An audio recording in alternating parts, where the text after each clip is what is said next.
The intellect, its limits, its misuse, and its rightful place in creation. A Grail-inspired clarification, correction, and enlightenment for humanity. Preface. There are few concepts in human life as widely praised yet as deeply misunderstood as the intellect. Humanity has enthroned it as the highest faculty, celebrated it as the pinnacle of evolution, and relied on it as the final judge of truth. But in this elevation, something essential was lost. The intellect, which was meant to serve, now rules, which was meant to process, now decides, which was meant to obey the spirit, now commands it. Across centuries, this inversion has produced confusion, spiritual stagnation, moral decay, and a world unable to recognize truth even when it shines before it. The human spirit gasps for air while the intellect, inflated and arrogant, demands supremacy. This book shines the light of the Grail message, pure, uncompromising, and rectifying, on the subject of the intellect. It does not flatter the intellect, nor does it demonize it. Instead, it restores it to its rightful place, a tool, not a master, a processor, not a leader, a function, not an essence. For those trapped in intellectualism, this book serves as a rope thrown into the pit. For those confused about the purpose and limitation of the intellect, it brings clarity. For humanity, it is an awakening, an invitation to realign with the spiritual order established from the beginning. May the reader receive this work not as a condemnation of thinking, but as a liberation of the spirit.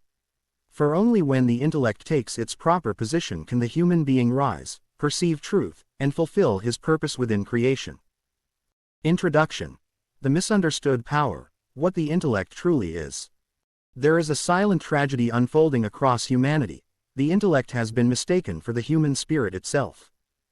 This single error has shaped entire civilizations, fueled ideologies, misdirected religions, and crippled spiritual striving. Because mankind believes the intellect to be his highest capacity, he tries to solve spiritual questions with an earthly tool. He tries to grasp the living will of God with a mechanism designed only to dissect earthly forms. The Grail message offers a radiant correction. The intellect is not the spirit. It is a machine, a tool, a brain-bound function developed to help human beings navigate the earth plane. It can measure, calculate, compare, analyze, organize, but it cannot perceive truth, cannot recognize light, cannot comprehend eternity. And yet, modern mankind has enthroned it. He trusts the intellect more than intuition, more than inner conviction, more than spiritual perception. He allows it to judge matters completely beyond its reach, matters of God, creation, morality, destiny, love, purity, justice, and spiritual ascent. The result is visible everywhere: anxiety, confusion, emptiness, coldness, mechanized living, shallow relationships, and a world choking under its own mental creations. This introduction opens the way for a great clarification. What is the intellect in its origin? What is its rightful function? Where does its limit lie? Why does it become dangerous when overgrown? How does it obscure the voice of the spirit? How can mankind restore balance? This book is not a philosophical exploration. It is a ray of light illuminating the path out of intellectual dominance. It does not argue, it clarifies. It does not condemn thought, it reveals its boundary. It does not shame the thinker, it liberates the spirit from bondage to a tool that was never meant to rule. To understand the intellect is to understand modern humanity's greatest sickness, and its greatest opportunity for renewal. The Grail message restores the order. The spirit leads, the intellect serves. This restored order is the foundation upon which the rest of this work stands. Part 1. The origin and nature of the intellect. Chapter 1. What is the intellect? Its birth, structure, and function. The human intellect did not arise from the spirit, nor does it belong to the realm of eternal, luminous life. Its origin is lower, much lower, than most men assume, and herein lies the great confusion that has shaped the fate of humanity in the last centuries. The intellect was born as a product of the physical brain. It came into existence only when mankind developed dense physical bodies capable of forming impressions, analyzing sensory input, categorizing experiences, and building logical connections. It is therefore an instrument tied to the material world, created for the purpose of helping man navigate earthly conditions. Because it is bound to matter, The intellect operates only with what it can perceive through the senses or deduce from them. It cannot see beyond the material, it cannot grasp the spiritual reality, it cannot comprehend intuitive truth. It knows only what is dense, limited, measurable, and definable. In its design, the intellect is supposed to serve the human spirit, functioning like a craftsman's tool. To bring order into earthly affairs. To execute tasks. To solve practical problems. To interpret earthly impressions. And to structure life in the material environment. Its structure is logical, its mode of operation is cold, linear, dissecting. It analyzes, divides, classifies, and reasons. It is unable to synthesize living truth or receive higher wisdom because it is not equipped with the capacity to experience. It can compare but not perceive essence. It can calculate but not understand the inner meaning. This alone should reveal the tragedy of the modern world. Mankind elevated the intellect, an instrument, into the seat of leadership. The tool became the master, the servant claimed the throne. And humanity, in its blindness, believed this. The intellect is not evil. It is not the enemy. It is simply misused. Correctly placed, it is a powerful aid to the spirit. Incorrectly enthroned, it becomes a barrier that seals man off from truth, intuition, and spiritual life. Understanding its true nature is the first step toward liberation. Chapter 2. The Intellect versus the Spirit, Two Distinct Centers of Human Being. A fundamental misconception of mankind is the belief that thinking, reasoning, and calculating represent the highest human abilities. But the Grail Message makes it unmistakably clear. The intellect and the spirit are two entirely different centers of activity, different in origin, nature, and function. The spirit is the eternal core of man. It belongs to the spiritual realm, light, living, knowing, warm, intuitive, creative, and receptive to truth.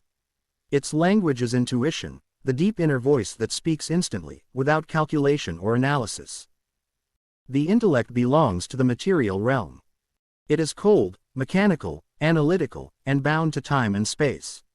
Its language is thought, which is slow, constructed, and often clouded by personal bias. The spirit perceives essence. The intellect perceives surface.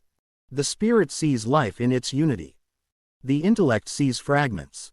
The spirit knows through inner recognition. The intellect knows through outer reasoning. When the intellect dominates, man becomes small, narrow, timid, skeptical, and bound to illusions of matter. He cannot soar, cannot trust, cannot intuitively recognize truth. He becomes a prisoner of logic. But when the spirit leads, the intellect becomes a sharp and efficient servant, functioning as a practical tool that obeys higher guidance. Humanity went astray when it reversed this order. The proper relationship is simple. The spirit must lead, the intellect must execute. Where this balance is restored, human life becomes harmonious, purposeful, and spiritually fruitful. Chapter 3. The Rise of the Intellectual Age and the Great Mistake of Humanity. The age known as the Age of Reason was celebrated as the triumph of enlightenment. In reality, it marked the beginning of a catastrophic deviation from the natural order established by creation. As human societies advanced technologically and socially, the intellect, originally meant to handle earthly tasks, was allowed to expand unchecked. Over centuries, it grew into a global power structure shaping education, culture, science, governance, religion, and even family life. Humanity committed three great errors. 1. They assumed the intellect as the highest human faculty. This belief cut man off from the living spiritual world and from intuitive truth. Everything had to be proven, quantified, and analyzed, which means everything had to be reduced to what the intellect could grasp. But the intellect cannot grasp what is eternal. 2. They believed intellect could lead life. The intellect cannot lead, it can only calculate. It knows nothing about purpose, destiny, justice, or the laws of creation. It has no compass beyond earthly advantage. A world led by intellect is a world without direction. 3. They worshipped intellect as progress. Science advanced, but morality collapsed. Technology flourished, but humanity became empty. Education improved, but wisdom evaporated. People grew smarter yet spiritually poorer. Humanity's downfall was not caused by intellect itself but by idolizing it, treating a brain-bound tool as a divine authority. This inversion suffocated the spirit, leaving society spiritually starved, morally weakened, emotionally unstable, and existentially anxious. To find the way back, mankind must recognize. True enlightenment begins where the dictatorship of the intellect ends. Chapter 4. The Role of the Brain, a Tool, Not a Leader. At the center of the intellectual misunderstanding lies the human brain. The brain is not the seat of human life nor the source of true consciousness. It is simply a switchboard, a processor built from the material substance of the physical body. Its functions are limited to handling sensory impressions, coordinating physical activities, constructing thoughts, storing memories, performing calculations, analyzing data, organizing earthly affairs. It is an organ, nothing more. But because mankind has excessively trained the intellect, the brain became overdeveloped, overshadowing the quiet voice of the spirit. Education reinforced this error by glorifying mental prowess while dismissing intuitive perception as irrational. The brain cannot lead because it cannot perceive anything beyond matter. It cannot grasp spiritual laws. It cannot recognize truth. It cannot connect with the radiations of intuition. It cannot sense purpose or the will of God. When the brain leads, life becomes mechanical. When the spirit leads, the brain becomes a precise instrument in the service of higher guidance. The Grail Message restores this rightful order. The spirit, the leader. The brain, the interpreter. The intellect, the servant. This alignment is the foundation for healthy thinking, sound judgment, and spiritual growth. Chapter 5. The Limits of Intellectual Perception in the Material World. The intellect can only understand what is material, dense, and bound by earthly logic. It cannot go beyond the horizon of the senses, no matter how many arguments or theories it constructs. Its limitations include: 1. It cannot perceive spiritual truths. It demands proofs that only the material world can provide. But spiritual truths are recognized, not argued. 2. It cannot grasp living laws. The laws of creation are dynamic, radiant, self-acting. The intellect can describe effects but not comprehend their spiritual origin. 3. It cannot understand intuitive experiences. Intuition is instantaneous, timeless, and luminous. The intellect is slow and chained to linear thinking. They speak different languages. 4. It cannot perceive destiny. Karma, life paths, spiritual maturation, or connections across incarnations are invisible to it. 5. It cannot lead man toward truth. It can only lead toward complexity, skepticism, unrest, and cold logic. The intellect is a magnifying glass. But mankind is attempting to use it as a sun. The result is spiritual darkness. To regain clarity, man must recognize the limits of his own intellect. Only then can he learn its proper place and allow the spirit to illuminate his life. Part 2. How the Intellect Became a Tyrant. Chapter 6. The Overdevelopment of the Intellect in Modern Civilization. Humanity's present spiritual condition did not arise suddenly.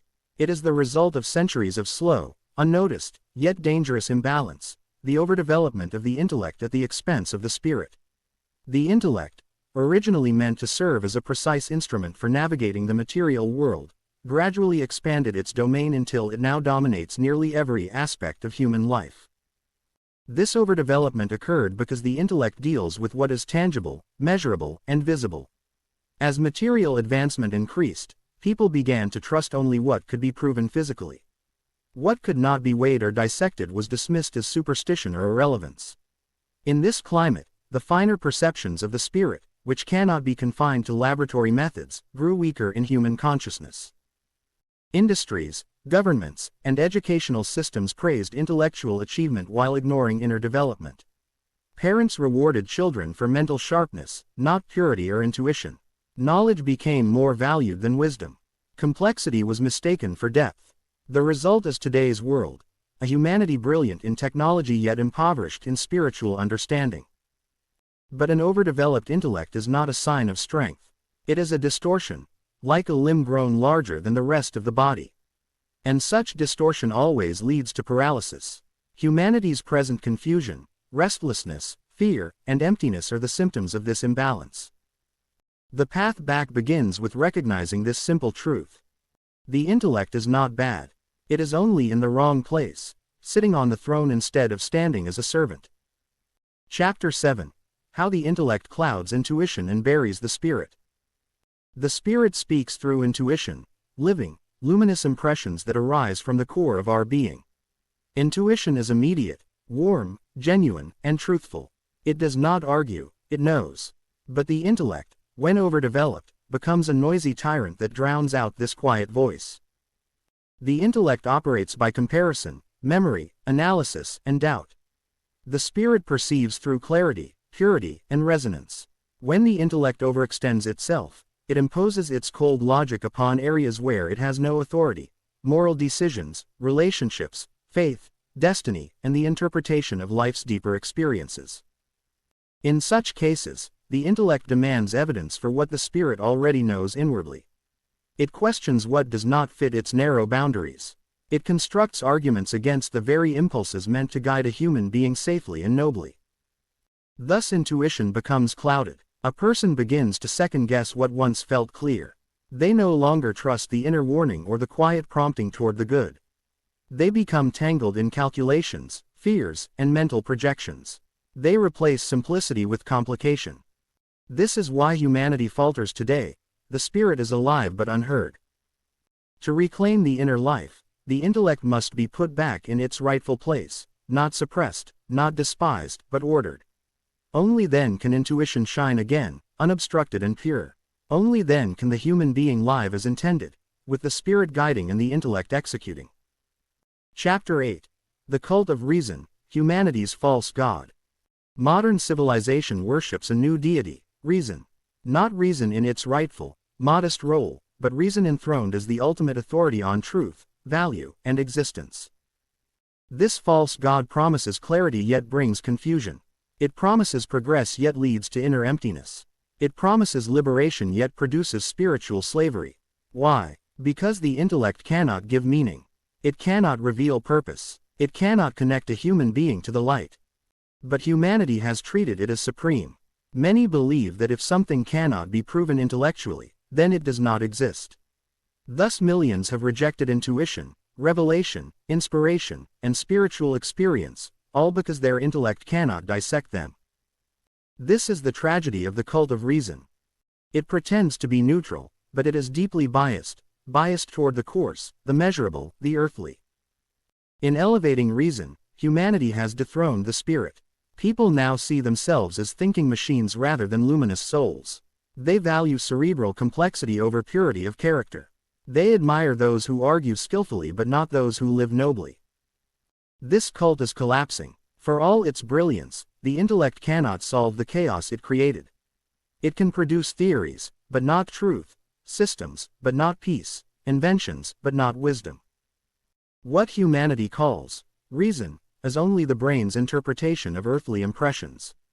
It can never replace the radiational clarity of the spirit. The world will only heal when reason is returned to its rightful place, a tool, not a ruler, a servant, not a god. Chapter 9. The Intellect's Grip on Religion, Politics, and Science. The intellect's tyranny is most visible in three spheres of human life that should ideally be guided by spiritual insight: religion, politics, and science. 1. Religion. Instead of fostering inner awakening, many religious institutions became intellectual fortresses. Doctrines multiplied. Arguments replaced living experience. The warmth of faith was replaced with rigid formulas. Men debated about God while blocking the path to Him. The intellect dissected what can only be perceived spiritually, reducing revelation into theory and symbolism into confusion. Thus religion lost power, because the spirit cannot be reached through intellectual corridors. 2. Politics. Politics became a playground for intellectual manipulation. Strategies, rhetoric, and calculations replaced genuine leadership. True service was overshadowed by ambition. Policies were shaped not by moral clarity but by intellectual convenience. The intellect's coldness allowed deceit, propaganda, and moral compromise to flourish. And the result? A world governed by cleverness rather than wisdom. 3. Science. Science, which should reveal the wonder of creation, imprisoned itself within material limits. It achieved brilliant discoveries yet denied anything beyond physical perception. It questioned spiritual reality simply because it lacked the tools to measure it. The intellect mistook its limitation for universal truth. Thus the spiritual dimension of life was dismissed, not because it is unreal, but because the intellect is blind to it. In all three spheres, the intellect tightened its grip until humanity was trapped in systems too cold to nurture the soul. The Grail Message liberates by showing that each sphere must once again receive light from the spirit, not from the intellect's narrow vision. Only then can religion awaken, politics uplift, and science expand beyond the physical to recognize the laws of creation. Chapter 10. The Tragedy of Intellectual Pride and Its Consequences. Intellectual pride is among the most dangerous spiritual diseases of humanity. It blinds a person to their limitations while inflating the importance of their mental abilities. It creates an illusion of superiority that distances the individual from humility, gratitude, and truth. A proud intellect refuses guidance. It mocks intuition. It dismisses spiritual insight. It rejects correction. It insists on being right even when it is lost. This pride has led to countless tragedies. Spiritual arrogance. People believe they understand divine matters merely because they can talk about them. Moral decay. Clever justifications replace simple obedience to what is good. Emotional numbness. Feelings are suppressed or ridiculed as weakness. Broken relationships. Arguments prevail over understanding. Inner emptiness. The spirit starves while the brain grows fat with theories. Worst of all, intellectual pride shuts the door to the light. A person cannot receive truth if they believe they already possess it. They cannot awaken if they worship their own mental constructions. But the human being was not created to live from the head alone. The intellect becomes noble only when it bows to the spirit. Pride dissolves the moment the intellect recognizes its smallness before the grandeur of creation. Then, and only then, can the human being rise again. Part 3. The Intellectual Misconceptions that Ensnare Humanity. Chapter 11. The Illusion of Knowledge, When Facts Replace Truth. Humanity stands today in a peculiar tragedy. It is drowning in information while starving for truth. Libraries, universities, digital archives, and now the endless stream of online data have created the impression that humanity is advancing. But in reality, it has merely accumulated facts, lifeless fragments of the material world, while drifting further away from truth, which lies far above the reach of the earthly intellect. Facts belong to the earth. Truth belongs to the spirit. The intellect can observe, categorize, compare, experiment, measure, and accumulate knowledge from what is accessible to the senses. Through this, it has built technology, sciences, and systems that govern modern life. But this ability has deceived mankind into thinking that knowledge equals understanding. It does not. A man may memorize entire libraries without gaining a single ray of wisdom. For wisdom is not a product of intellectual labor. It is a radiation from the spirit, perceived through intuition, and expressed through purity of inner movement. What the Grail Message exposes so clearly is that the intellect is not a perceiver of truth, only of facts. Its domain is narrow, like a lamp illuminating a small corner of the room while the rest remains unseen. Yet humanity has insisted on walking with this dim lamp alone, denying the existence of the greater light. This insistence has birthed arrogance. The intellectual man believes he understands because he knows many things. But he is like a child who knows the shape of letters but cannot read the meaning behind them. True knowledge is always living, radiant, and connected to the laws of creation. Intellectual knowledge, detached from the spirit, becomes dead weight. It forms opinions, arguments, doctrines, and theories, none of which nourish the soul. Thus, the great illusion of the modern age is the belief that the more one knows, the wiser one becomes. In reality, truth cannot be gathered like stones, it must be received in humility, through inner awakening. The intellect may serve, but it must never lead. When it leads, knowledge becomes confusion, and the seeker wanders endlessly through shadows, never finding the light he yearns for. Chapter 12. The Myth of Independence, Why the Intellect Cannot Stand Alone. A grave misconception has taken root among modern men.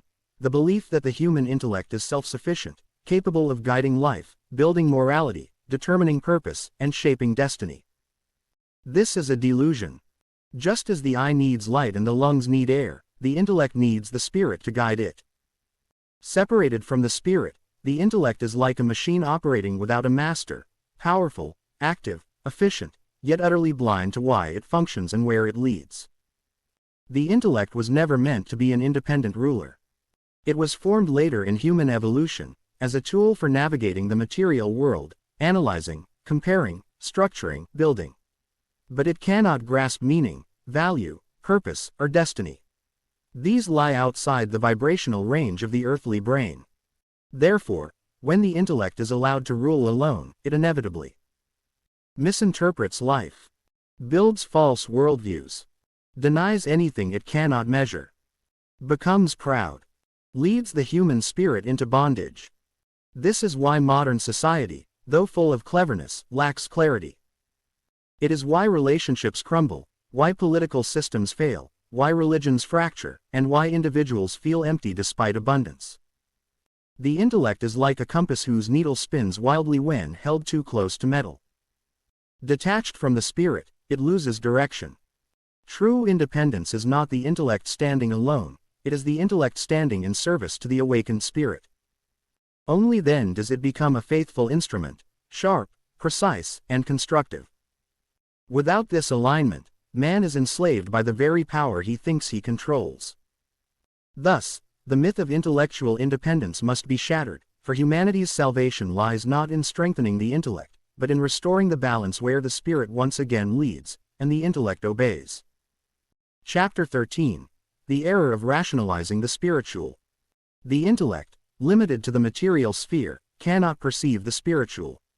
Yet humanity has insisted on interpreting spiritual realities with intellectual tools, resulting in distortion, confusion, and widespread spiritual blindness. This error is responsible for doctrinal conflicts, misinterpretations of sacred texts, mechanical religious rituals, the rejection of genuine revelation, the rise of theological experts who lack spiritual understanding. The intellect demands proof, logic, and sensory evidence. But the spiritual world cannot be captured in formulas or arguments. It is subtle, luminous, and governed by laws far superior to earthly logic. When spiritual truths are forced into intellectual frameworks, they become dogmas instead of living insights, systems instead of experiences, theories instead of convictions, arguments instead of transformation. It is like attempting to catch sunlight in a net, one ends up with nothing. The Grail Message warns that the spiritual cannot be rationalized.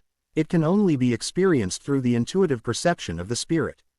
When man quiets the intellect, purifies his inner life, and opens himself to the light, understanding flows naturally. But when one tries to explain spiritual truths like mathematical equations, truth withdraws, leaving only empty shells. Thus, many people today believe they understand the spiritual because they can debate it.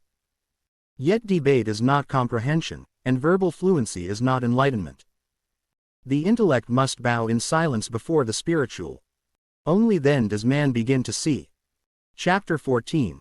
Emotionalism versus intellectualism, the two false extremes. Humanity swings between two extremes that are equally harmful. 1. Emotionalism, the dominance of uncontrolled feeling.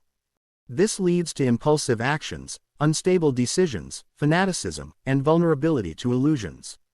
It lacks grounding, discipline, and clarity. 2. Intellectualism, the dominance of cold reason. This leads to rigidity, pride, spiritual numbness, and an inability to perceive higher truths. It lacks warmth, humility, and receptivity. Both extremes disconnect man from the natural harmony of creation. Neither reflects the true essence of the human spirit. The spirit is neither emotional nor intellectual. It is clear, luminous, calm, firm, and intuitive. It perceives truth without exaggeration, distortion, or argument. But when emotionalism rules, intuition is drowned. When intellectualism rules, intuition is buried. Thus, both extremes imprison the spirit in different ways. Emotionalism is chaos. Intellectualism is paralysis. The correct path lies in the noble middle, where the spirit leads, the feelings deepen through purity, and the intellect serves with precision. This balanced state creates inner stability, moral clarity, sharp perception, a calm strength, genuine compassion, firm conviction. It is the condition in which the human being becomes what he was meant to be, a radiant intermediary between the spiritual and the material. Chapter 15. The misuse of logic, how it leads to spiritual blindness. Logic has its proper place in earthly life. It helps analyze, organize, and verify material conditions. But when used outside its natural domain, especially in matters of the soul, it becomes destructive. Logic can only operate within the confines of the material world. It functions like a ruler, precise, helpful, but useless for measuring mountains or the sky.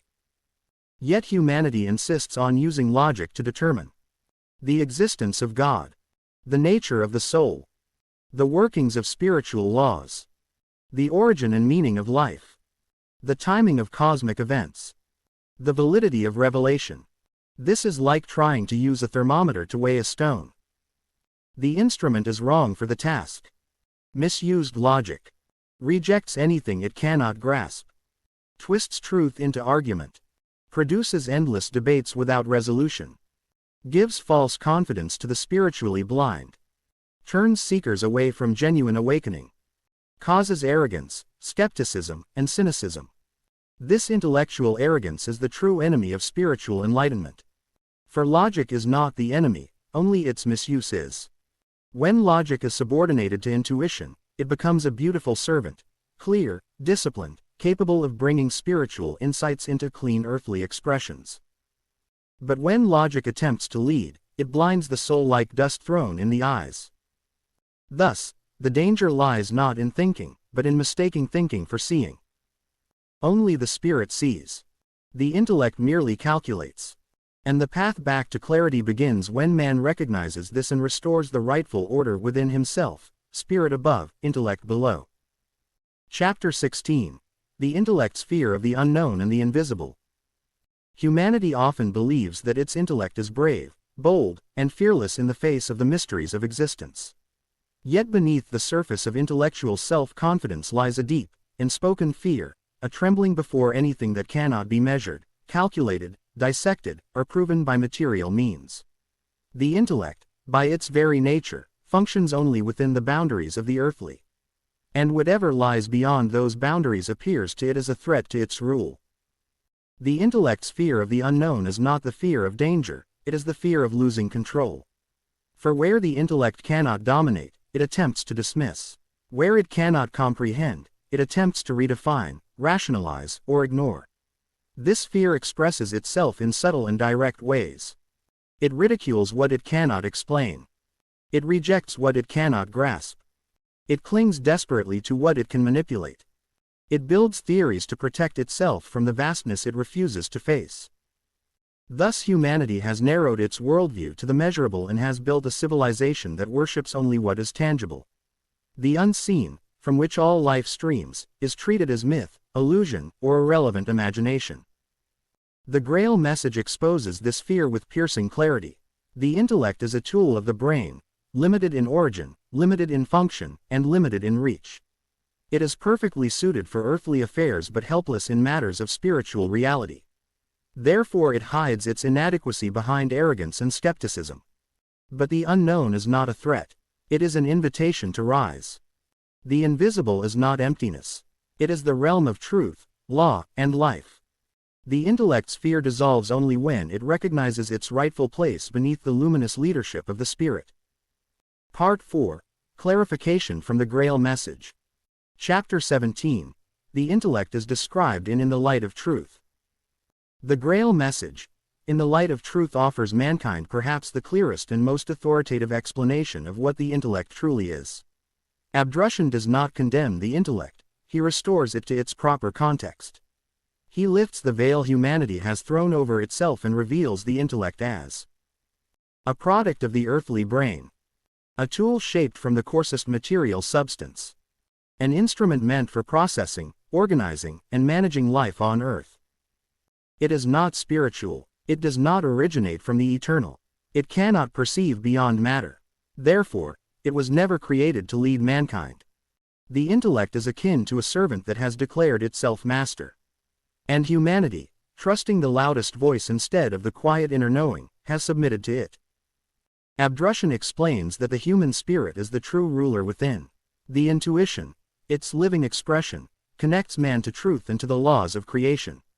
The intellect, on the other hand, can only work with what the senses bring to it. This Grail clarification releases humanity from centuries of confusion. Once one sees the intellect for what it is, limited, valuable, but subordinate, one can finally restore order within oneself. And order within the human being creates order in human society. The message calls man to free his spirit from intellectual chains and to rise once more to his rightful height. Only through this return to spiritual leadership can man understand life, fate, creation, and God. Chapter 18. Abdrushan's warnings to humanity about intellectual domination. Throughout In the Light of Truth, Abdrushan repeatedly warns humanity about the catastrophic consequences of intellectual domination. He speaks not as a philosopher but as a herald of the laws governing the entire creation. His warnings are not philosophical speculations, they are factual descriptions of radiational processes. He reveals that when the intellect dominates, the spirit becomes paralyzed. Intuition becomes faint, then buried. Humanity loses its connection to truth. Decisions become cold, mechanical, and loveless. Civilization progresses outwardly but declines inwardly. Abdrushan warns that a society ruled by the intellect will inevitably collapse under the weight of its own artificiality. For the intellect builds without life, without warmth, without harmony with the laws. It constructs systems that seem efficient but are inwardly dead. He shows that the great destruction humanity faces is a direct consequence of raising the intellect above the spirit. This imbalance attracts purification, for whatever is contrary to the laws cannot remain standing. His call is urgent. Humanity must return to intuitive perception if it wishes to survive the coming upheavals. Those who cling to intellectual domination will be swept away by their own creations, systems, ideologies, technologies, and structures detached from the living spiritual core. The warning is not meant to instill fear, but clarity. It is a lifeline, a call to awaken before the harvest time of creation reaches completion. Chapter 19. The difference between pure intuition and intellectual thought. Intuition and intellectual thought are often confused, but they are completely different in origin, nature, and effect. Intuition originates from the human spirit, is warm, living, immediate, and certain, perceives truth directly, moves from inside to outside, is connected to the laws of creation, guides without strain, calculation, or tension. Intellectual thought originates from the earthly brain, is cold, analytical, and slow, works with fragments, not wholes, moves from outside to inside, depends on sensory input and memory, cannot access truth, only information. Intuition knows. The intellect thinks. Intuition leads. The intellect organizes. Intuition perceives reality. The intellect rearranges appearances. The Grail Message emphasizes that intuition is the natural ruler in man, and the intellect is the servant. When reversed, disorder arises. When restored, clarity returns. Man must learn to feel again, not emotionalism, but the pure, luminous sensing of the spirit. Emotionalism is of the body, intuition is of the spirit. Intellectualism is of the brain, intuition is of the eternal core of man. Those who begin to listen inwardly will quickly see the stark difference. Intuition brings peace, insight, and inner certainty. Intellectual thought brings tension, arguments, and endless analysis. To rediscover intuition is to rediscover oneself. Chapter 20. How the intellect must submit to the spirit. The intellect is not to be destroyed, suppressed, or rejected. It is to be guided. It must be restored to the position for which it was formed by the laws of creation. A loyal executor of the spirit's volition. Submission does not mean humiliation. It means proper alignment. When the spirit leads, the intellect becomes brilliant, clear, efficient, and creative. Thought becomes a tool for manifestation, not domination. Decisions gain depth and foresight. Actions align with truth. Life becomes meaningful and harmonious. The Grail message shows that the spirit commands through intuition. The intellect, receiving this command, shapes it into earthly forms: speech, work, structures, planning, invention, and action. This is how man was originally meant to function. To achieve this restoration, quiet the intellect daily, through reflection, silence, and introspection. Listen for intuitive impulses, the gentle, living impressions arising from within. Act upon these impulses, with clarity and determination. Train the intellect to serve, not to argue, distort, or dominate. Remain spiritually alert, so that intuitive guidance becomes stronger. When this inner order is re-established, man enters harmony with the law of spiritual primacy. This alignment opens him again to truth, guidance, protection, and strength from the light. The intellect becomes noble only when it bows. And the spirit becomes free only when it rises. Chapter 21. The True Purpose of the Intellect in Earthly Life. The intellect was never meant to rule the human being, it was meant to serve him. This simple truth, so clear when illuminated by the Grail message, has become almost incomprehensible to modern man. And yet, only in grasping this truth can humanity regain balance, sanity, and spiritual health. The intellect is a product of the physical body, not of the spirit. It arises from the activity of the brain, forming a tool necessary for navigating the dense, earthly plane. Because Earth belongs to the world of forms, weights, and matter, the spirit requires an instrument capable of structuring, comparing, calculating, organizing, and classifying earthly impressions. The intellect is this instrument, no more, no less. In the light of truth, Abdrushan explains that every tool becomes dangerous when misused. A knife may prepare food or take a life, fire may warm a home or destroy a city. Likewise, the intellect becomes harmful the moment it is lifted above its place. When the instrument becomes the master, disorder arises. The true purpose of the intellect is threefold: to shape earthly forms according to spiritual volition. The spirit receives through intuition, the intellect gives form to what the spirit wills. To provide clarity and structure in earthly tasks. Without intellect, the spirit could not build, create systems, or maintain order on earth. To protect the earthly existence. Intellect evaluates risks, processes details, and ensures functional survival. Its task is noble when subordinated to the spirit. But when man allows the intellect to dominate, the bridge to higher knowledge collapses, intuition is overshadowed, and life becomes barren, mechanical, and cold. Humanity's redemption begins when man returns the intellect to its rightful place. A faithful tool of the awakened spirit. Chapter 22. The Intellectuals of the Present Day, Their Responsibility and Blame. The intellectuals of today stand at the center of humanity's confusion, and thus, also at the center of its accountability. For centuries, they have shaped the worldview, morality, education, governance, and even religion of mankind. But tragically, they have built all these upon the narrow foundation of a tool incapable of perceiving truth, the earthly intellect. In the light of the Grail message, the responsibility of the intellectual class appears far greater than they imagine. By elevating the intellect as the supreme faculty of man, they have severed generations from intuitive guidance, mocked the living laws of creation, rationalized away the spiritual, confused countless seekers, darkened children's natural perception, and replaced living truth with dead theories. The tragedy is not their intelligence, it is their misuse of it. Their blame lies in the arrogance with which they have dismissed everything beyond intellectual reach, though the intellect, by its very nature, cannot reach beyond the material. And so the intellectuals have unintentionally led humanity into a prison of their own construction, a world where everything must be measurable to be valid, and everything unseen is suspicious or irrelevant. But responsibility is inseparable from possibility. Those who contributed to the confusion can also contribute to the restoration, if they humble themselves before the truth.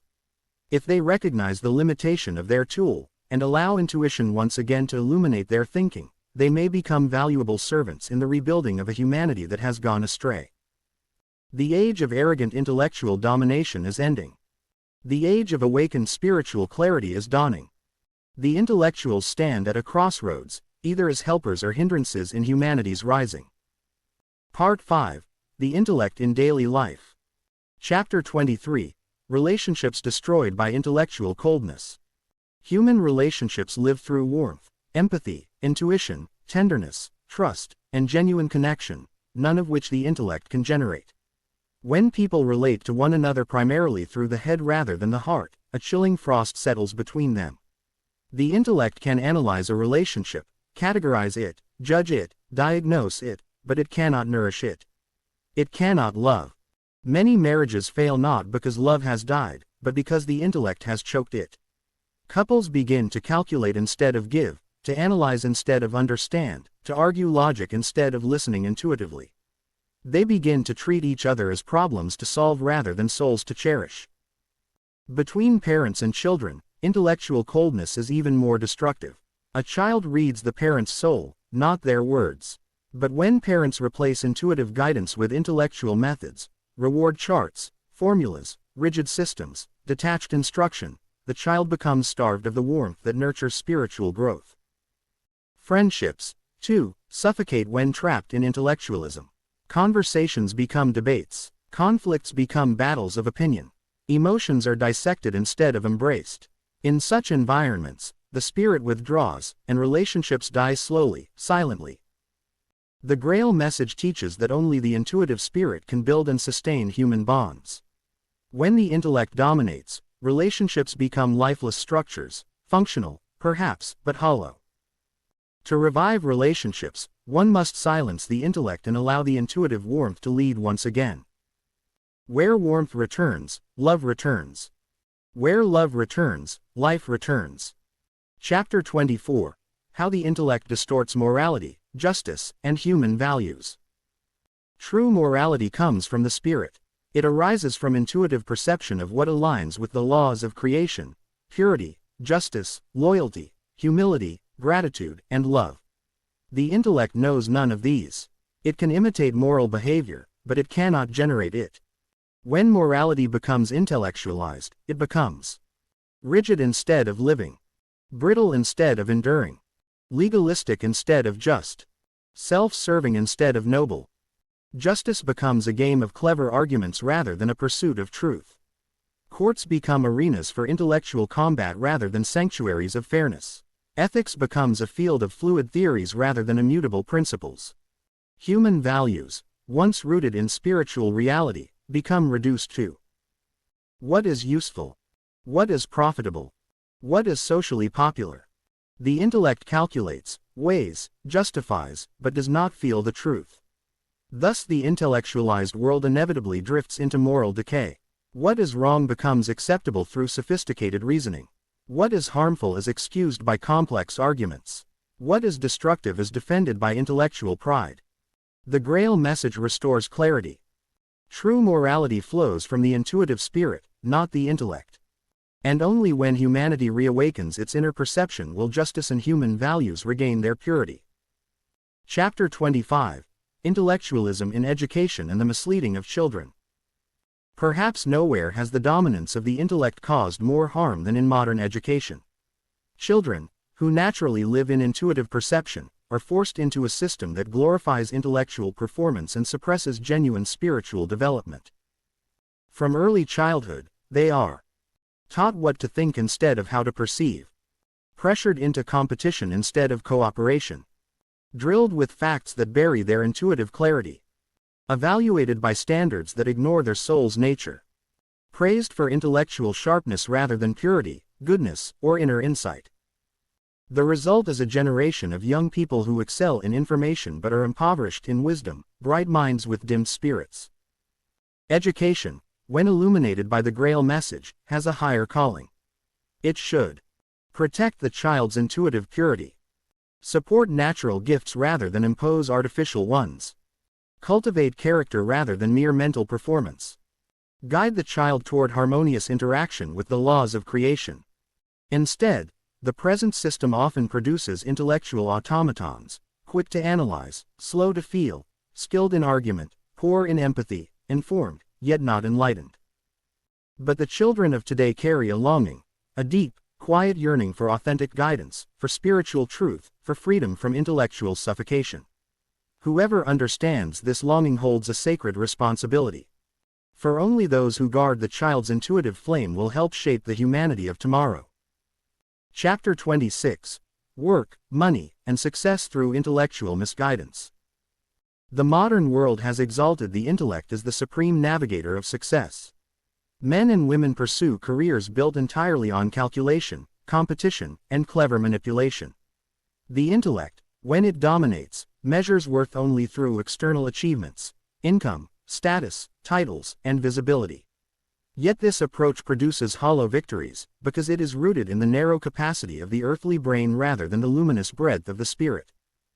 In a purely intellectual civilization, work loses its sacred purpose. Instead of being a channel through which the spirit unfolds and contributes to creation, it becomes a battlefield of survival. People work not from inner conviction or joy, but from fear, pressure, or ambition. Such work cannot bless the worker, for the intellect creates tension and restlessness wherever it leads. Money too becomes misunderstood. The intellect sees money as power, security, and proof of worth. The spirit sees money as a tool, neutral, serving only as a means to accomplish earthly tasks. When the intellect takes charge, greed arises. When the spirit leads, gratitude and responsible stewardship follow naturally. True success cannot arise from intellectual cunning. It comes only when the spirit radiates through the intellect, ennobling one's work, intentions, and interactions. Success is then no longer something chased, but something attracted, because harmonies within the laws of creation begin to support such a person. To escape intellectual misguidance in work and finances, the human being must first feel again. He must recognize that every earthly task is a spiritual opportunity, and every financial blessing a trust to be used for uplifting purposes. Only then does work regain meaning, and money regain sanity. Chapter 27. Fear, Anxiety, and Overthinking, the Psychological Fruits of Intellectual Tyranny. The intellect cannot see beyond time, matter, and immediate consequences. It is blind to the future and deaf to the intuitive whispers that provide clarity. When humanity allowed the intellect to dominate the inner life, fear became inevitable. Anxiety is the natural child of the intellect, for the intellect attempts to control what it cannot comprehend. Overthinking is the intellect's desperate attempt to grasp what lies outside its field. It circles around a problem endlessly because it cannot reach the depth where true insight lies. Like a bird trapped in a room, it flutters endlessly against walls it does not understand. Fear arises whenever the spirit is silent. The intellect cannot generate courage, it can only estimate risk. It cannot produce peace, it can only distract the mind. It cannot produce trust, it can only cling to what is visible. Thus modern humanity, brilliant in calculations but empty within, is plagued with restlessness. The Grail Message teaches that fear dissolves when the spirit awakens, because the spirit alone is connected to the source of certainty and truth. The intuitive perception sees more broadly than the intellect ever can. It senses direction, purpose, and protection in the laws of creation. The way out of anxiety is not more intellectual effort, but less. It is the humble admission that the intellect is a tool, not the master of the inner life. When the spirit resumes leadership, thoughts become calm, purposeful, and aligned. Overthinking ends. The mind becomes a servant again, not a tyrant. Chapter 28. The Intellect in Spiritual Communities and Churches. Many spiritual communities proclaim heavenly truths yet operate entirely with earthly intellect. Their doctrines, debates, and organizational structures often mirror political institutions rather than spiritual sanctuaries. This is the tragedy of intellectual domination in religion. It brings rigidity where there should be living experience, dogma where there should be inner conviction, and judgment where there should be upliftment. The intellect cannot grasp what is spiritual, so it reduces divine truths into formulas, rules, and systems. Instead of guiding souls to awakening, it builds fences around truth. Instead of inspiring transformation, it encourages argumentation. The result is division, sects, theological conflict, and spiritual pride, the very opposite of the living word. The Grail Message shines a piercing light here. True spiritual life cannot be intellectualized. It must be lived. It must transform the inner being. It must awaken the spirit. Where the intellect dominates a religious community, hypocrisy flourishes. People know the right doctrines but lack the corresponding deeds. They speak of love but harbor envy, judgment, and resentment. They preach humility yet cling to positions and titles. All this springs from the intellect, which imitates spiritual life but cannot embody it. Only when the inner flame becomes active again, through genuine longing, purity, and obedience to the laws of creation, does a spiritual community regain its true purpose. To guide souls upward, away from earthbound thinking, into the clarity of the spirit. Part 6. Freedom from Intellectual Entanglements. Chapter 29. Recognizing when the intellect has taken over. Intellectual domination often happens quietly. Many do not realize they are trapped until their inner life becomes dry, restless, or chaotic. Recognition is the first step to liberation, and several signs reveal when the intellect has taken the throne. You cannot feel clearly. Intuitive impressions seem faint or confused. Your thoughts run incessantly, even when you wish to be still. You analyze emotions instead of experiencing them. You mistrust anything invisible, spontaneous, or non-logical. You feel disconnected from others, from meaning, from inner warmth. You rely on calculations where trust or conviction should lead. You resist simple truths, preferring complexity. You speak from the head, not from the heart. You have difficulty surrendering control. The intellect often masquerades as intelligence, caution, or responsibility. But once you recognize its symptoms, you will see that it is not a guide, it is a limiter. The Grail Message teaches that the intellect is only a bridge to earthly life. When it rules, it blocks the spirit. When it serves, it enables the spirit. Recognition is not condemnation. It is the turning point. The moment the human being begins to breathe again. Chapter 30.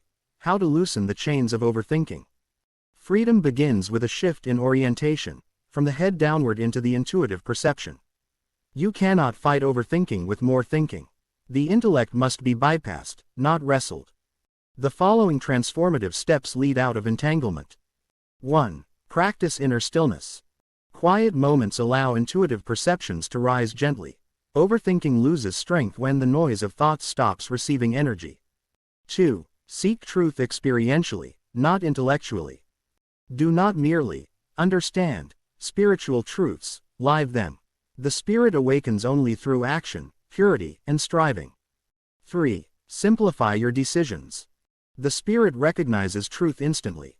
The intellect complicates. When faced with choices, pay attention to the first quiet impression, it often carries the truth. 4. Cultivate humility. Intellectual pride is a barrier. Humility opens the gate for higher guidance. 5. Engage in uplifting activity. Work done with love weakens the intellect's dominance and strengthens the radiations of the spirit. 6. Permit mystery. Not everything must be explained. Reverence brings clarity that intellect cannot produce. When these steps become habitual, the intellect loosens its grip. The mind stops spinning. The inner being warms again. Life becomes lighter, clearer, and aligned with the laws of creation. This is the beginning of freedom. The return of the human being to his rightful inner order. Chapter 31. Reawakening the intuition, the inner voice of the spirit. The human intellect, in its overdeveloped state, often becomes a veil over the soul's innate faculty of intuition. The Grail Message illuminates that intuition is not a mere psychological fancy or an emotional whim. It is the natural language of the spirit, a radiational reception of truth and divine guidance that transcends the limitations of reason. Where intellect analyzes, measures, and dissects, intuition perceives the whole. Where intellect hesitates in doubt, intuition recognizes with clarity. Humanity's disorientation arises when the intellect dominates to the extent that the soul no longer hears this inner voice, mistaking shadows for reality and external appearances for ultimate truth. To reawaken intuition, the seeker must first recognize the conditions that have silenced it. The incessant noise of thought, emotional turbulence, and the habitual reliance on external authorities obscure the subtle radiations through which the spirit communicates. Abdrushan emphasizes that purification of thought and feeling is essential. the intellect must be disciplined, not eliminated, and aligned with higher consciousness. This involves observing one's own mental patterns, identifying repetitive fears, doubts, and biases, and consciously releasing them. Only then can the soul's receptivity expand, allowing the inner voice to emerge with clarity and authority. Another vital step is cultivating inner stillness. The Grail Message repeatedly stresses that silence is not absence of sound, but the absence of internal dissonance. In this silence, radiations of truth penetrate the soul, and intuition begins to assert itself over the chatter of reason. Prayer, meditative reflection, and conscious attention to one's radiational environment facilitate this alignment. In practical terms, it means making space in daily life for quiet observation, listening to the impulses of conscience, and acting from this clarity rather than purely intellectual deliberation. The spiritual guidance received through intuition is characterized by immediacy and certainty. Unlike the intellect, which debates endlessly and relies on accumulated knowledge, intuition resonates with the laws of creation. It guides actions toward harmony, purity, and uprightness, fostering not only personal clarity but also moral and radiational alignment with the world around us. When the intellect learns to listen instead of command, it becomes a servant of the spirit rather than its master. Humanity must therefore see intuition as a faculty to be trained and nurtured, not ignored or dismissed. Radiationally, the spirit emits a subtle tone that the human soul can perceive when the barriers of overthinking and self-interest are lifted. Each individual has the responsibility to cultivate this inner faculty, for it is through intuition that true decisions are made, errors corrected before they manifest, and life aligned with the higher laws of creation. Reawakening intuition is not instantaneous. It is a gradual process of unlearning the dominance of the intellect, refining attention, and purifying feeling life. The Grail Message assures that as this inner voice is heard more clearly, the intellect itself begins to harmonize with it. Reason then becomes an instrument of insight, supporting discernment instead of obstructing it. The soul, awakened and listening, regains its rightful connection with creation, navigating life with clarity, certainty, and an unerring sense of spiritual direction. Key takeaways. Intuition is the inner voice of the spirit, distinct from the analytical intellect. Overthinking and mental noise suppress intuitive reception. Purification of thought, feeling, and radiational environment is essential for clarity. Silence, reflection, and conscious observation cultivate the inner faculty.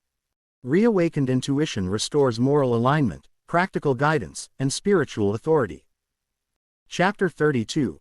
Learning to perceive beyond the material. Human perception has long been bound to the tangible and visible. The intellect, focused on measurable phenomena, naturally regards what can be seen, touched, and quantified as the primary reality. Yet the Grail Message reminds humanity that the material world is but a reflection, a shadow of higher radiational realities. The soul is in contact with these subtler realms through perception that transcends mere sensory input. To perceive beyond the material is not an act of imagination or wishful thinking, but a disciplined awakening of the inner faculties aligned with spiritual law. The first obstacle to such perception is the dominance of intellect. When thought becomes a tyrant, it interprets every phenomenon through preconceptions, categories, and conditioned beliefs.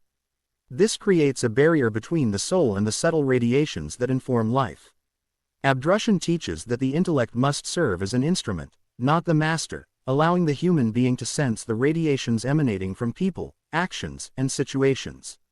Through this attunement, one begins to discern truth and falsity, alignment and distortion, purity and disharmony in ways that the intellect alone cannot reveal. Learning to perceive beyond the material involves purifying the inner environment. Thoughts, feelings, and intentions act as radiational filters. Negativity, fear, and uncontrolled desires cloud perception, while clarity, uprightness, and receptivity amplify it. Practices such as meditation, prayer, reflective observation, and conscious attention to one's inner state gradually refine this faculty. It is not a passive observation but an active alignment with higher laws, a conscious tuning of the soul to the rhythm of creation. Another essential aspect is understanding that all material phenomena are interwoven with radiational currents.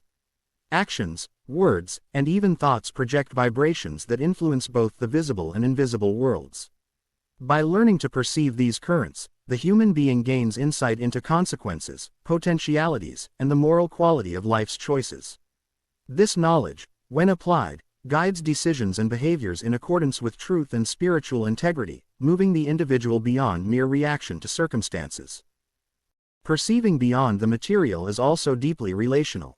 The soul senses not only its own radiations but those of others and the collective environment. Here, empathy, discernment, and moral sensitivity are heightened. The Grail Message clarifies that this perception is not mystical speculation, it is a natural ability of the soul, veiled by the overemphasis on intellect and the neglect of inner cultivation.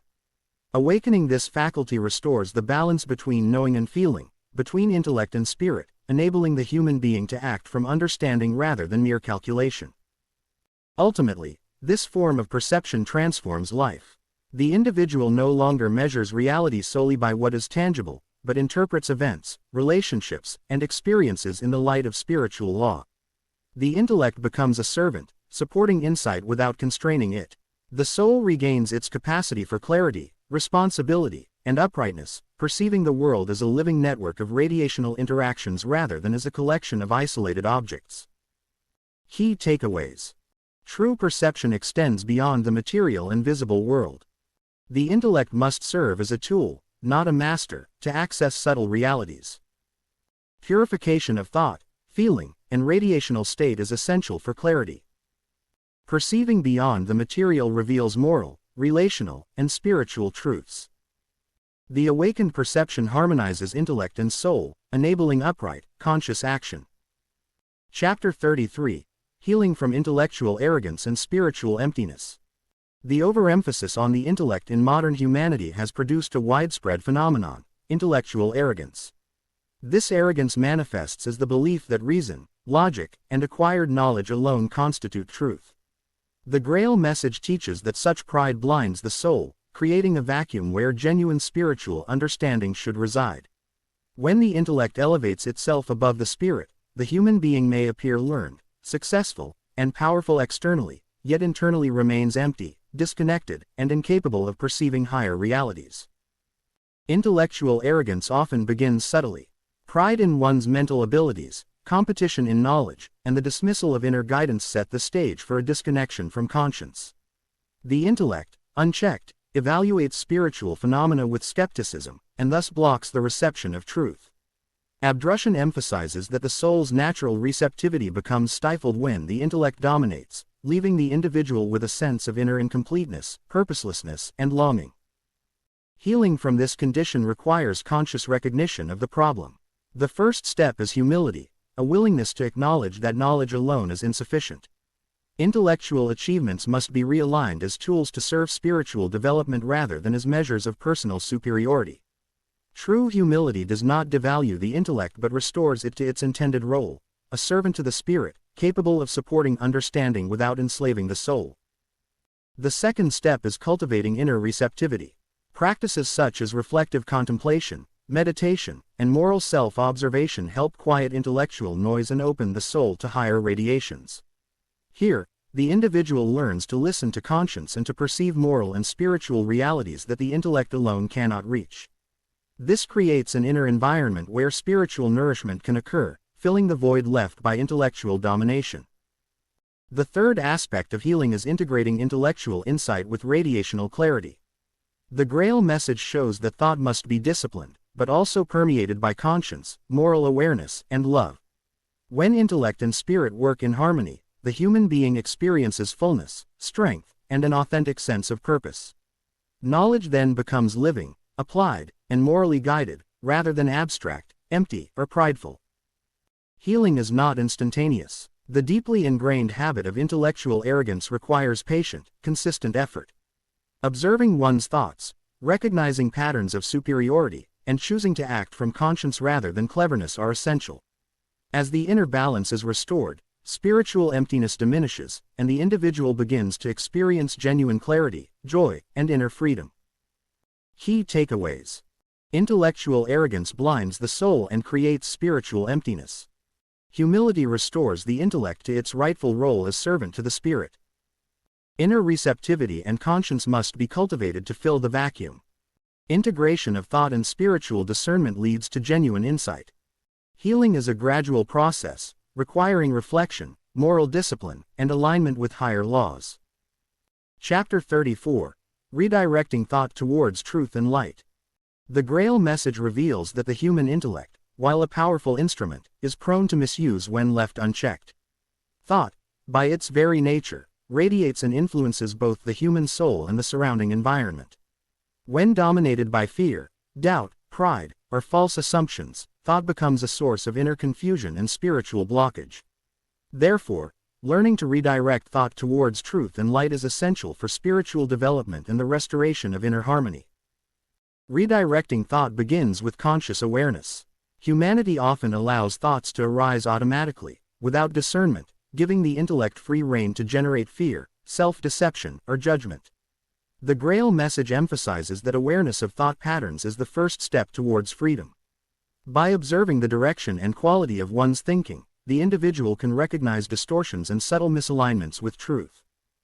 Once awareness is established, the next step is active redirection.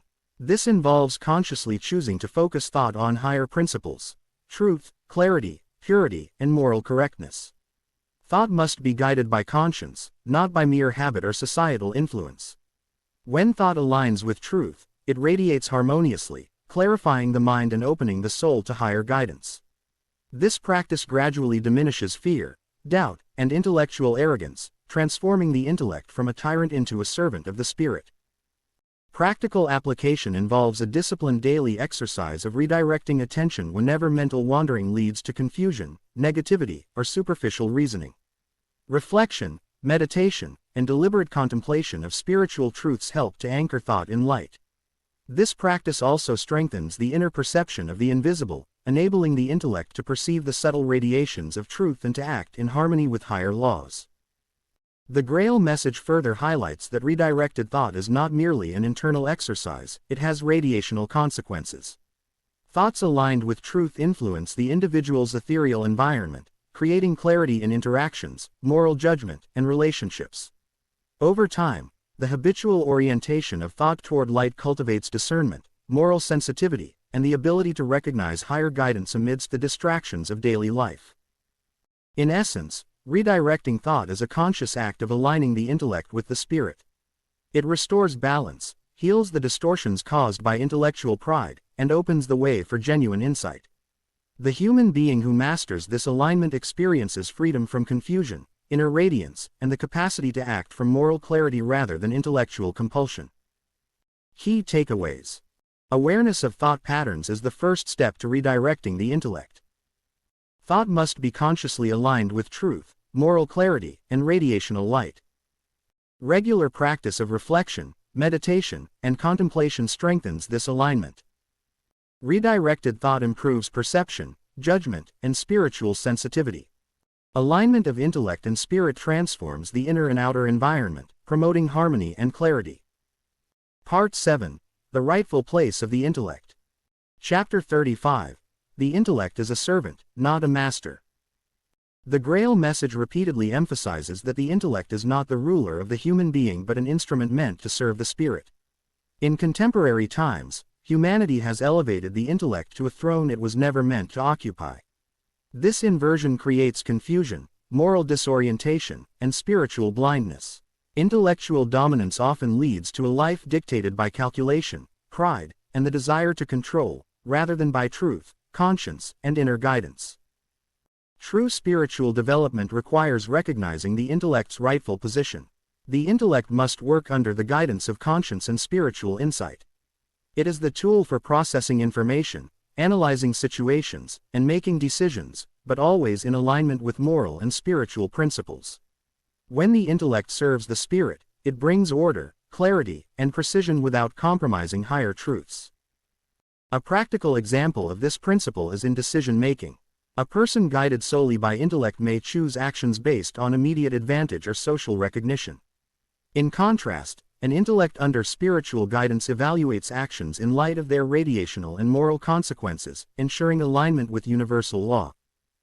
The Grail Message also teaches that intellectual humility is essential. By recognizing the limits of the intellect, the human being becomes receptive to higher guidance. The intellect as a servant amplifies the clarity of conscience, strengthens insight, and facilitates harmonious interaction with others and the environment. Key takeaways. The intellect is a tool for the spirit, not its ruler. Intellectual humility allows for spiritual guidance and moral clarity. Serving the spirit transforms the intellect from a source of confusion into a source of light. True wisdom arises from the balance of intellect and conscience. Chapter 36. Using the intellect for order, clarity, and practical life. While the intellect must remain a servant, it is also indispensable for practical existence. The Grail Message clarifies that the intellect, when rightly oriented, brings structure to daily life, efficiency in work, and clarity in thought and communication. Order begins internally. A disciplined intellect organizes thoughts, distinguishes important matters from distractions, and prioritizes actions according to both spiritual and worldly necessities. When thought is orderly, decision-making becomes conscious rather than reactive. Inner chaos diminishes, and the human being experiences radiational harmony within themselves, which naturally reflects in their external life. Clarity is another vital function of the intellect under spiritual guidance. Human beings are constantly bombarded by external impressions, social pressures, opinions, and material challenges. A servant intellect analyzes these impressions with discernment, revealing the underlying truth and separating what is transient from what is eternally significant. This discernment allows the individual to act consciously, avoiding impulsive or harmful choices. The intellect also facilitates practical life. By aiding in planning, organizing, and evaluating consequences, it ensures that spiritual principles are effectively manifested in the material world. However, its use must always be subordinate to the spirit. Intellect alone cannot create moral insight or radiational purity. The Grail Message emphasizes that a servant intellect, combined with moral sensitivity, conscience, and spiritual receptivity, enables human beings to navigate life effectively while maintaining alignment with divine laws. Such an intellect fosters freedom, joy, and a clear pathway toward spiritual development. Key takeaways. A rightly used intellect organizes thoughts and actions for inner and outer harmony. Discernment protects the soul from deception and confusion. Practical life benefits from intellectual clarity, but it must be subordinate to spiritual guidance. Harmonized intellect ensures conscious, morally aligned decision-making. Chapter 37. The harmonious cooperation of intuition and intellect. The Grail Message emphasizes that true human clarity arises when intellect and intuition operate in harmony. Intuition, the direct perception of spiritual truth, and intellect, the analytical instrument of the mind, are complementary forces. When the intellect acts independently, it risks overanalyzing, doubting, and ultimately distorting truth. Conversely, intuition alone without intellectual processing may be vague or impractical for action in the physical world. Harmonious cooperation means that the intellect receives guidance from intuition, translating insights into concrete understanding and practical application. For example, a person may intuitively sense that a choice aligns with moral law. The intellect then examines the implications, organizes the steps, and evaluates consequences. This cooperation prevents impulsiveness while avoiding paralysis from overthinking. The balance is achieved when the human being cultivates inner stillness, allowing intuition to be heard, and simultaneously trains the intellect to serve rather than dominate. By doing so, intellect becomes a faithful assistant, clarifying and manifesting the higher guidance received through the spirit. Key takeaways. Intuition perceives spiritual truths, intellect translates them into action. Cooperation prevents both impulsive errors and analytical paralysis. Stillness and self-observation are prerequisites for hearing the intuitive voice. The human being becomes an instrument of clarity when intellect follows intuition. Chapter 38. The Balanced Human Being. Spirit first, intellect second. Balance is the hallmark of spiritual maturity. The Grail Message clarifies that placing the spirit first ensures that moral sensitivity, conscience, and spiritual insight guide all decisions. The intellect, while capable and precise, must always serve these higher principles. A spirit-first approach prevents intellectual pride, overconfidence, and manipulation, which are hallmarks of a misaligned intellect. When the intellect is subordinated to the spirit, decision-making reflects truth, justice, and ethical responsibility. Such balance also fosters emotional stability, as actions are not dominated by fear, ambition, or purely material considerations. In daily life, the balanced human being harmonizes thought, feeling, and deed. Work is approached with order, relationships are guided by empathy and understanding, and spiritual duties are performed with reverence and sincerity. The intellect supports these endeavors, facilitating clarity and structure without overshadowing spiritual priorities. Key takeaways. Spirit-first orientation safeguards against misuse of intellect. Balance between intellect and spirit ensures morally and spiritually sound decisions. Harmonized thought, feeling, and action manifest as clarity, peace, and integrity. Spiritual maturity is reflected in everyday conduct and relationships. Chapter 39. The Intellect in the Service of Creation and Divine Will.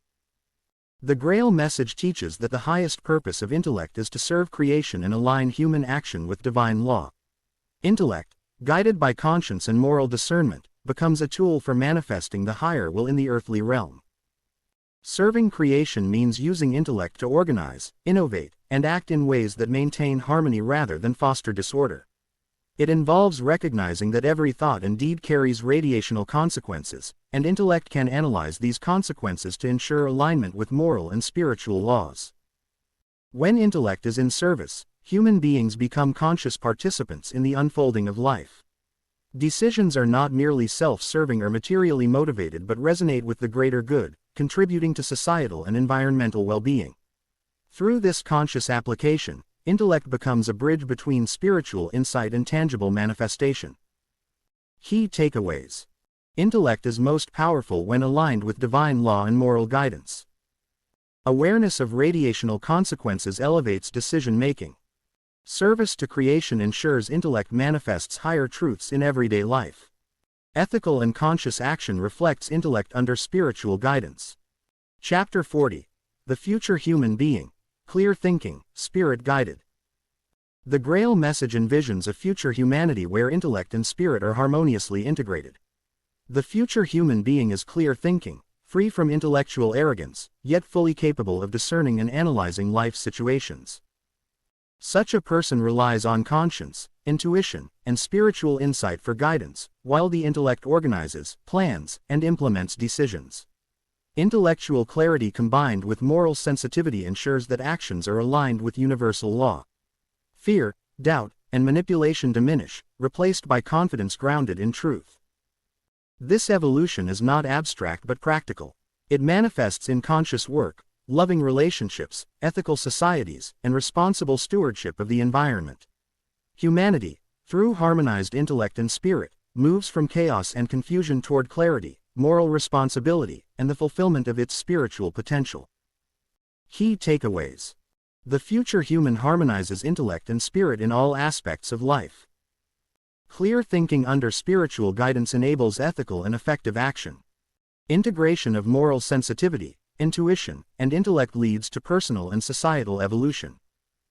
This model points the way to a humanity aligned with divine laws and radiational harmony. Part 8. Practical Steps to Reordering Inner Life. Chapter 41. Exercises to quiet the intellect and awaken the spirit. The Grail Message emphasizes that the intellect often dominates human consciousness, obscuring the voice of the spirit. To realign inner life, deliberate exercises are necessary to quiet mental chatter. Practice of stillness. Begin by sitting in silence daily, observing thoughts without engaging them. Focus on the breath or a single point of awareness, allowing the intellect to settle. This creates an inner space where intuition and conscience can be heard. Observation of thought. Throughout the day, notice when the intellect reacts impulsively or attempts to dominate decisions. Pause, reflect, and ask whether your response originates from reason alone or aligns with conscience and moral insight. Radiational alignment. Visualize a bright light radiating from the spiritual center of your being, extending through thought, feeling, and action. Mentally invite the intellect to serve this inner light rather than act independently. Key takeaways. Stillness allows the spirit to communicate freely. Observing thoughts develops conscious awareness of intellectual patterns. Visualization strengthens the radiational influence of the spirit. Chapter 42. Methods for cultivating true inner perception. True inner perception arises when intellect and spirit cooperate. It requires attentive cultivation and consistent practice. Daily reflection. At the end of each day, review choices made, asking which were guided by intellect alone and which reflected inner moral insight. This builds discernment. Meditative listening.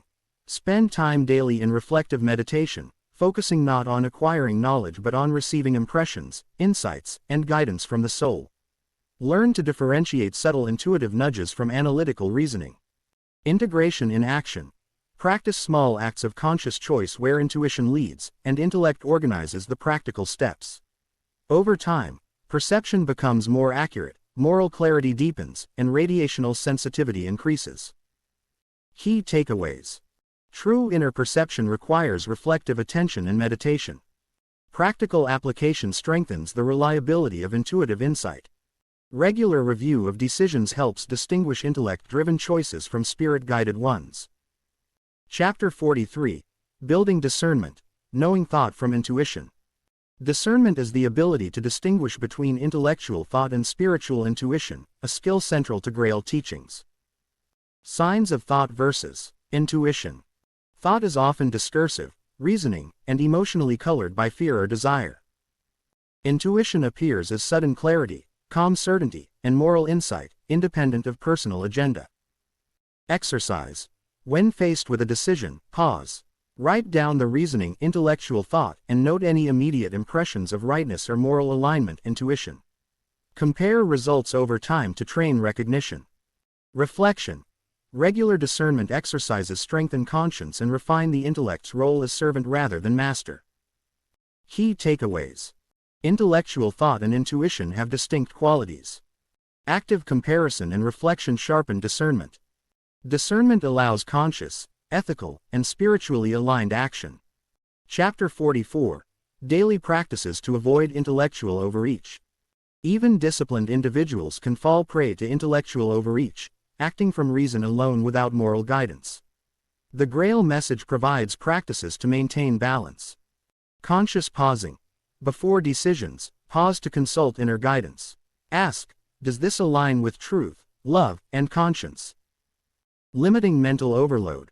Avoid overanalyzing trivial matters. Focus intellect on meaningful, morally aligned concerns. Journaling. Record moments when intellect dominated unnecessarily, noting consequences. This reinforces awareness and encourages correction. Prayer and radiational alignment. Daily connect with higher spiritual energies, inviting intellect to serve clarity, moral insight, and harmony. Key takeaways. Pausing ensures moral and spiritual alignment. Avoiding over-analysis prevents mental exhaustion and distorted judgment. Journaling strengthens self-awareness and corrects habitual intellectual domination. Spiritual alignment keeps intellect as a tool, not a tyrant. Chapter 45. Radiational Alignment. Living in the Light Rhythm. The Grail Message teaches that all human activity radiates energy into the environment, and the intellect must operate in harmony with these radiations. Living in the light rhythm means consciously aligning thought, feeling, and action with the inherent laws of creation. Daily awareness. Begin by observing the flow of your thoughts and emotions. Note moments when tension, fear, or pride disturb the natural radiational balance. Pause, breathe, and redirect your attention to calm, harmonious inner states. Harmonizing action. Allow intellect to serve the higher purpose, planning and organizing practical matters in ways that honor ethical principles and spiritual insight. Avoid impulsive reasoning based on desire, fear, or pride. Radiational visualization. Imagine a clear, bright light radiating from your spiritual center, infusing every thought, word, and deed.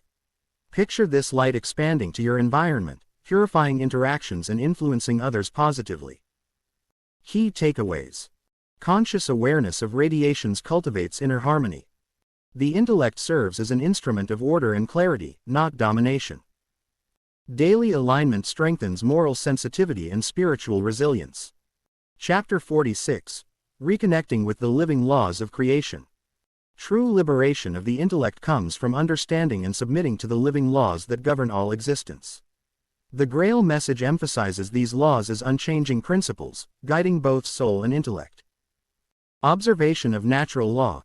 Study how cause and effect, reciprocity, and spiritual gravity manifest in daily life. Recognize patterns in your own experiences and behavior. Integration in daily life.